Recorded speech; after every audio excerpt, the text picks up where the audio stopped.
नमस्कार दोस्तों, आप सभी का text book super coaching platform पे स्वागत है। मेरा नाम है प्रद्युमन त्रिपाठी और आज इस टॉपर स्टॉक में मेरे साथ आए हैं नमन जोशी, जिन्होंने यूजीसी नेट दिसंबर 2023 में अपना एग्जाम क्वालिफाई किया है।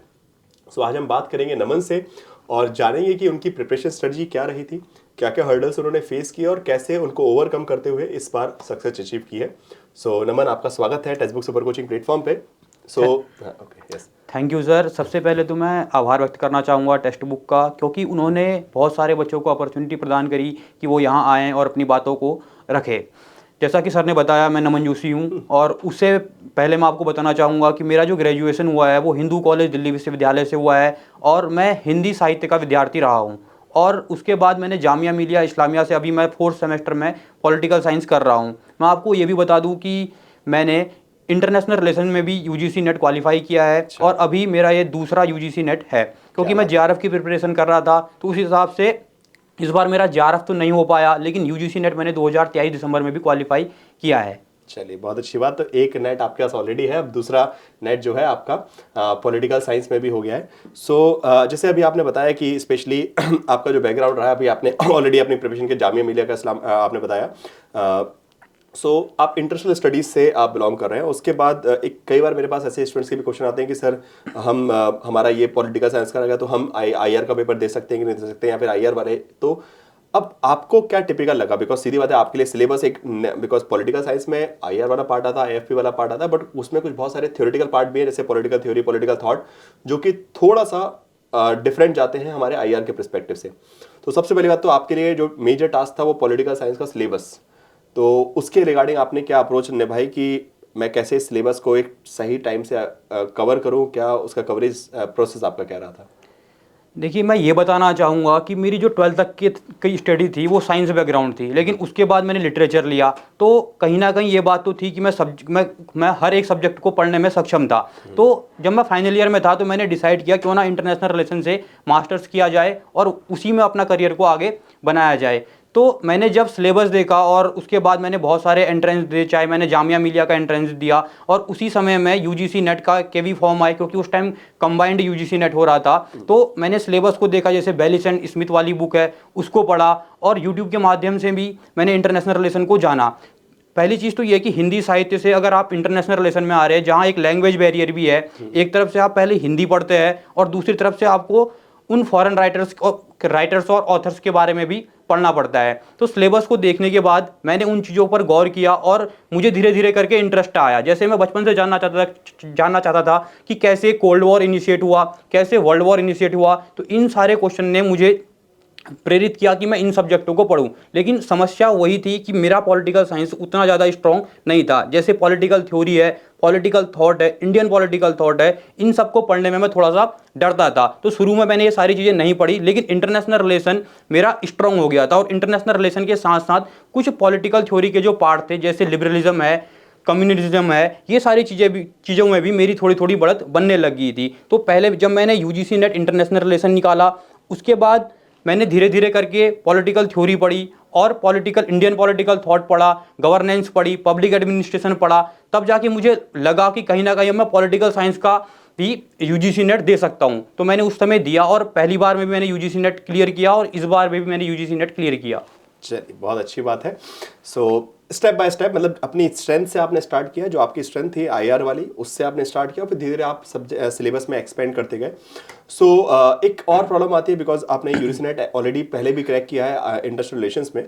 सो एक मेजर प्रॉब्लम स्टूडेंट्स फेस करते हैं पेपर 1 को लेकर, ठीक है। सो पेपर 1 के रिगार्डिंग आपके हिसाब से what is the best strategy for covering the paper 1? Okay, it means कि you should go for the classes और नोट्स, या फिर पीवाईक्यू से स्टार्ट करें कि सिर्फ को मॉक टेस्ट से काम चल सकता है?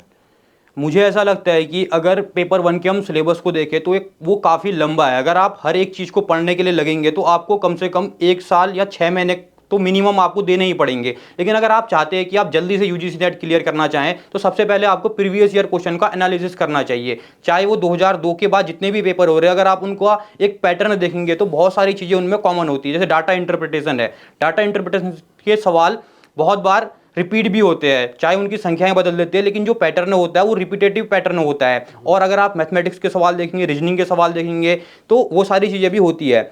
तो आप कहने का मतलब ये है कि अगर आप चाहते हैं कि यूजीसी नेट की बहुत बढ़िया से प्रिपरेशन करना चाहते हैं और आपके पास टाइम है, तो आप सही तरीके से जो भी सिलेबस में मेंशन है यूट्यूब में जाकर उन पर सर्च मारकर या फिर गूगल के थ्रू भी आप उनको पढ़ सकते हैं। लेकिन अगर आप चाहते हैं कि आप लास्ट 4th सेमेस्टर में है या आपको जल्दी यूजीसी नेट क्लियर करना है, तो वैसे में previous year question best option है कि आप उसके थ्रू पेपर 1 को क्लियर कर सकते हैं। और मैं दूसरी बात ये भी बताना चाहूँ कि जो पेपर 1 होता है वो बहुत ज़्यादा रैंडम होता है। ऐसा नहीं होता है कि आप बहुत अच्छा पढ़ के गए तो आपका स्कोर बहुत ही अच्छा आएगा। हो सकता है कि आपने जितनी मेहनत करी है पेपर 1 आपको उतना स्कोर नहीं दे पाएगा। तो मेरा ये मानना है कि जैसे मैथमेटिक्स के क्वेश्चन है, चाहे वो डाटा इंटरप्रिटेशन के क्वेश्चन है, रीजनिंग के क्वेश्चन है, ये ऐसे क्वेश्चन होते हैं जो कि फिक्स पैटर्न के होते हैं, इनमें इतना ज़्यादा बदलाव नहीं होता है। तो 15 क्वेश्चन जो ये आते हैं, अगर आप इनमें अच्छी पकड़ बना लेते हैं, अगर आपके 15 में से 12 क्वेश्चन ये सही हो जाते हैं, और उसके बाद जो जैसे इंडियन लॉजिकल रीजनिंग है, ये सारे क्वेश्चन जो होते हैं थोड़े बहुत कठिन क्वेश्चन होते हैं, तो इनमें अगर आप कम भी ध्यान देंगे तो मुझे लगता है कि आप एक अच्छा स्कोर कर सकते हैं। जैसे जब मैंने फर्स्ट टाइम यूजीसी नेट दिया था तो उस समय मेरे 50 में से 32 क्वेश्चन सही हुए थे, और मेरा जो मेन फोकस था उस समय मैथ्स का फोकस था। और जैसे कि मैं बहुत सारी चीज़ें पढ़ के ले गया था, चाहे वो एजुकेशन सिस्टम हो या ये चीज़ें हो, लेकिन वो क्वेश्चन मेरे गलत हो गए। जैसे असरसर रीजन है, अब ऐसे में क्या होता है कि कभी कभी आंसर आ जाता है बोथ आर फॉल्स। उसके लिए आपको बहुत ज़्यादा कॉन्फिडेंट होना चाहिए कि आप बोथ आर फॉल्स लगा पाएँ, लेकिन हर बच्चे में उतना कॉन्फिडेंस नहीं होता है, इसलिए कई बार वो सवाल आते हुए भी गलत हो जाते हैं। तो मेरा यही मानना है कि आप प्रीवियस ईयर क्वेश्चन का एनालिसिस करिए, और अगर आपके पास अच्छा खासा टाइम है तो आप यूट्यूब के थ्रू या फिर जो भी सिलेबस में मेंशन है उनके हर एक टॉपिक को रीड भी कर सकते हैं। ठीक ठीक, चलिए। सो पेपर 1 को आपने मतलब अपने टाइम रिक्वायरमेंट के हिसाब से एक तरीका ये है कि भाई आप आराम से 6-1 महीने तक पढ़िए तो सिलेबस कवर कर सकते हैं, या फिर आप पीवाईक्यू की हेल्प ले लेंगे तो आपका टाइम बच सकता है और आप जो लाइक स्टिकिंग टॉपिक है, सिलेक्टिव स्टडी जो है वहाँ पे यूज़ कर सकते हैं। एक और चीज़ जो अक्सर देखने को मिलती है, बिकॉज जैसे आपका जो बैकग्राउंड रहा है, आप मतलब बेसिकली आर्ट फील्ड से है, ह्यूमैनिटीज़ से है, तो ह्यूमैनिटीज़ में जब हम मास्टर्स करते हैं, ग्रेजुएशन करते हैं, सो वहाँ पे हमारा पढ़ने का तरीका थोड़ा सा सब्जेक्टिव ज़्यादा होता है, ठीक है। और जब हम यूजीसी नेट एग्जामिनेशन को देखते हैं तो it is more objective in nature, okay. So उस सिचुएशन में अपनी स्टडीज़, बिकॉज आपने भी अच्छे इंस्टीट्यूशन से पढ़ा तो नॉलेज बेस आपका अच्छा था, तो उस नॉलेज बेस को कैसे डाइवर्ट किया जाए कि वो यूजीसी नेट में हेल्प कर सके? सबसे पहली चीज़ तो ये है कि हमें उन चीज़ों पर ज़्यादा ध्यान देना चाहिए जिनके प्रति हम पहले से आकर्षित होते हैं। जैसे बहुत सारे सवाल हमारे दिमाग में पहले से होते हैं कि ऐसा क्यों हुआ होगा।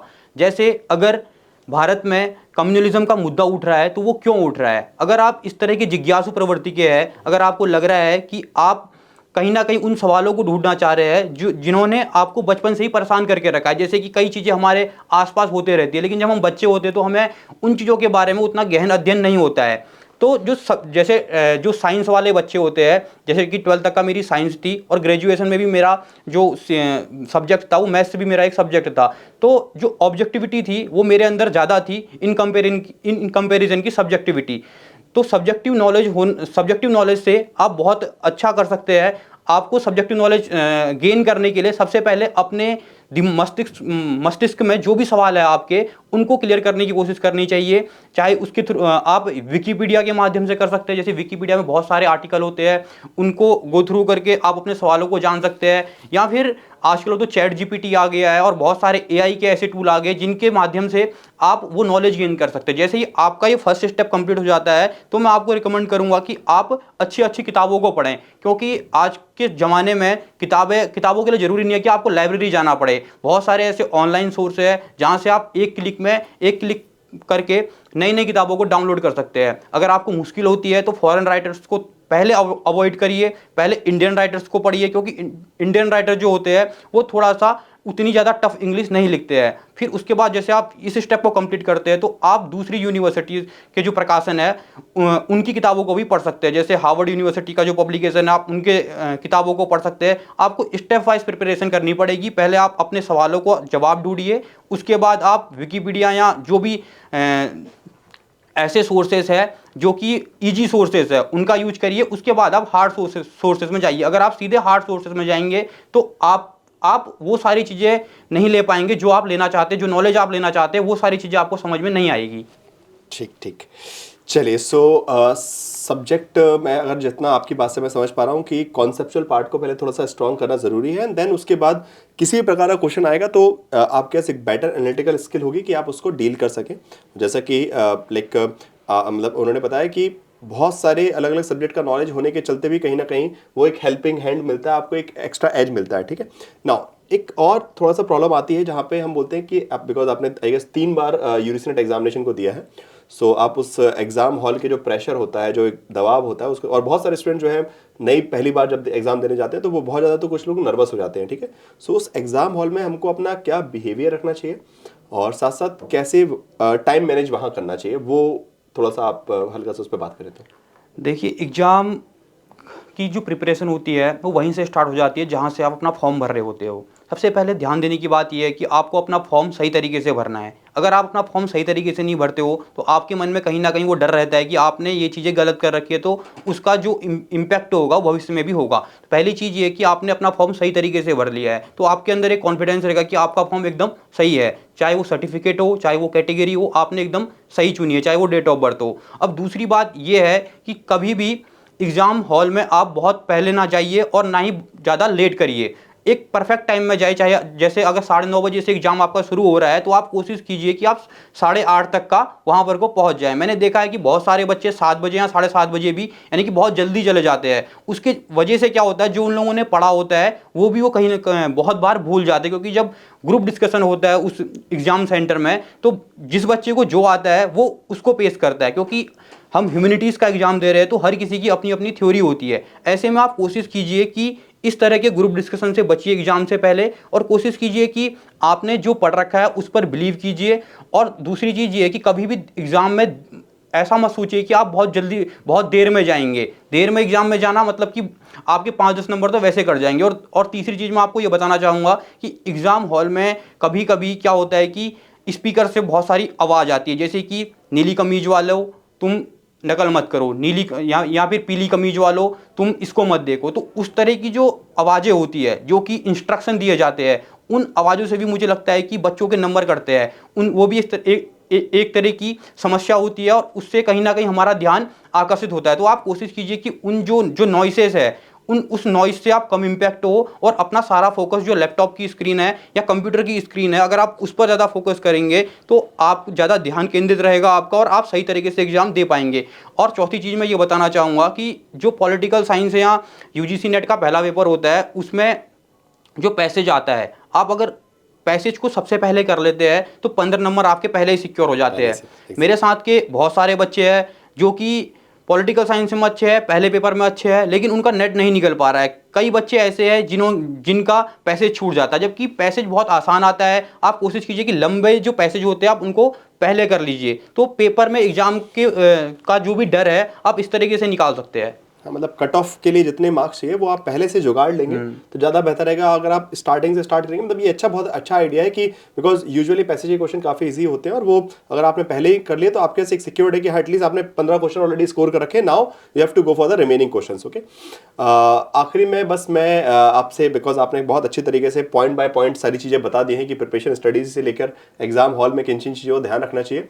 आखिरी में जो, बिकॉज ये वीडियो जो है आपके फ्रेंड्स फैमिली सबके पास जाने वाला है, तो अगर आपके फ्रेंड्स फैमिली किसी को भी अगर आप इस अपनी सक्सेस का, अपनी इस अचीवमेंट का क्रेडिट देना चाहते हैं तो आपके लिए ये प्लेटफॉर्म ओपन है। मैं अपने सक्सेस का क्रेडिट देना चाहूँगा, टेक्स्ट बुक को भी देना चाहूँगा, क्योंकि टेक्स्ट बुक का जो पास प्रो है वो काफ़ी मददगार है। अगर आप देखेंगे तो प्रीवियस ईयर क्वेश्चन जो होते हैं यूजीसी नेट में बहुत ज़्यादा इंपॉर्टेंट होते हैं, क्योंकि यूजीसी नेट में प्रीवियस ईयर क्वेश्चन इंपॉर्टेंट होते हैं। अगर आप इसको टेक्स्ट बुक के अलावा कहीं दूसरी जगह डाउनलोड करने के लिए जाते हैं तो आपका बहुत ज़्यादा टाइम कंज्यूम होता है, जबकि जो टेक्स्ट बुक का पास प्रो होता है वो लगभग 500 के अंदर आपका वो सारा टाइम बचा लेता है जो कि आप नेट में गूगल में सर्च करने में लगाते हैं। तो टेक्स्ट बुक को भी मैं अपना क्रेडिट देना चाहूँगा, और साथ ही साथ मेरे पेरेंट्स जिन्होंने हमेशा मुझ पर भरोसा किया, क्योंकि मैंने इतने बार सब्जेक्ट बदले हैं और हर कोई ऐसा नहीं होता है कि आप पर भरोसा कर जाए, क्योंकि 2 या 3 बार मैं सब्जेक्ट बदल चुका हूँ। तो पेरेंट्सों का भरोसा बहुत ज़्यादा ज़रूरी होता है। मैं अपने भाई बहनों का भी आभार व्यक्त करना चाहूँगा और अपने उन सभी साथियों का आभार व्यक्त करना चाहूँगा जिन्होंने हमेशा मुझे मोटिवेटेड रखा कि नमन तू इस चीज़ को कर सकता है। तो यही सभी लोग हैं जिन लोगों ने मेरा हमेशा साथ दिया और हमेशा मुझे प्रेरित किया। चलिए, धन्यवाद नमन। आपका बहुत बहुत धन्यवाद, आप यहाँ आए और आपने बहुत टू द पॉइंट बहुत सारी अच्छी यूनिक चीज़ें बताई हैं। मुझे उम्मीद है कि आपके इन लर्निंग से जो आपने एक्सपीरियंस किया उससे हमारे जो व्यूअर्स हैं वो भी बहुत कुछ सीखेंगे और अपने नेक्स्ट जून 2024 के अटेम्प्ट में एक बेटर परफॉर्मेंस लेके आएंगे, जिससे वो भी यहाँ पे आ सके और गाइड कर सके बहुत सारे स्टूडेंट्स को, इंस्पिरेशन बन सके बहुत सारे स्टूडेंट्स की कि आप भी नेट जीआरएफ क्रैक कर सकते हैं और एक बेहतर भविष्य अपने लिए चुन सकते हैं। धन्यवाद आप सभी का, और इस वीडियो को अपने दोस्तों तक भी पहुंचिएगा जिससे उनको भी पता चल सके कि यूजीसी नेट एग्जामिनेशन को क्रैक करने का तरीका क्या होता है, क्या सही स्ट्रेटजी है। So thank you everyone for watching this video. Thank you so much.